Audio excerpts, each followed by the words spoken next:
Good day mga kahabi. So, welcome sa ating kwentong ibon. Okay, so episode number 5 na tayo guys. So, a few moments later.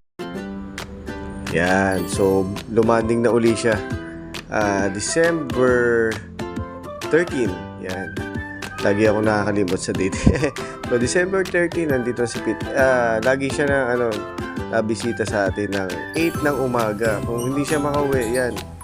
So, ito na nga. Sobrang gutom niya. Nakapasok na sa double cage. Ayan. Hindi niya na talaga natiis at tumuka na siya. Kain na siya ng kain dyan. So, yan. Hinawakan ko siya. Hinuli ko muna siya. Tinignan ko yung kondisyon ng katawan niya. Medyo payat siya. Kasi nga, lipad siya ng lipad. So, ngayon, kukondisyonin natin siya. Meron tayong in-order sa Shopee na grits tsaka snake. Ayan, unbox natin guys. Ito. So, order tayo sa Lazada. Bali, ang bilis dumating. Ayan, isang araw lang. Dumating agad yung order natin na grits at saka sneaky mix. So, ito yung magandang gamitin natin para maganda yung kondisyon lalo ng ating ibon. Okay, so unbox natin. Ito na. Ayan. Ito na yung dalawa.